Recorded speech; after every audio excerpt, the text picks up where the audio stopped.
దీర్ఘకాలిక వ్యాధులైన పక్షవాతము, నడుము నొప్పి, నరాలకు సంబంధించిన వ్యాధుల నిర్మూలనకు ఆయుర్వేద వైద్యము మేలైందని ఆయుర్వేద వైద్యులు డాక్టర్ జి రవికుమార్ అన్నారు. చాపాడ్లోని ఆదిత్య ఆయుర్వేద హాస్పిటల్లో మంగళవారం జాతీయ డాక్టర్ డే సందర్భంగా సమావేశం జరిగింది.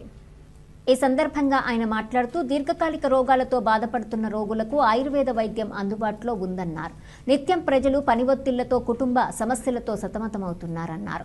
అన్ని వర్గాల ప్రజలకు పక్షవాతంతో బాధపడుతున్న వారికి ప్రతి మంగళవారం ఈ ఆసుపత్రిలో వైద్యం చేస్తున్నట్లు చెప్పారు. జిల్లాలోని ప్రజలు ఈ అవకాశాన్ని సద్వినియోగం చేసుకోవాలని ఆయన కోరారు. నమస్కారం.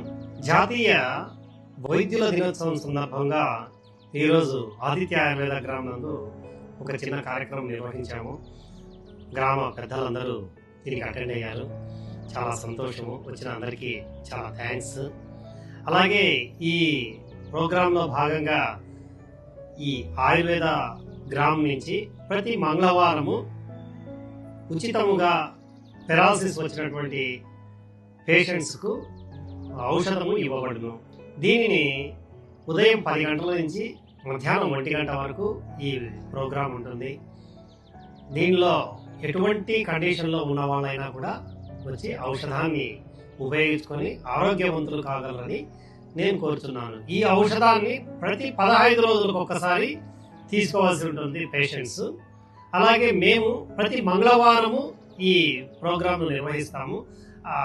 కాంతమ్మ మెమోరియల్ ట్రస్ట్ అని మా అమ్మగారి తరఫున పెట్టినటువంటి ట్రస్ట్ పేరు పైన ఈ ప్రోగ్రాం నిర్వహిస్తున్నాము. అలాగే డాక్టర్ రవికుమార్ గారు నేను తయారు చేసినటువంటి ఔషధాన్ని ప్రతి ఒక్కరికి ఉపయోగపడాలనే ఉద్దేశంతో అందరికీ ఆ రోజు నుంచి వితరణ చేయబడుతుంది. Thank you for giving this opportunity.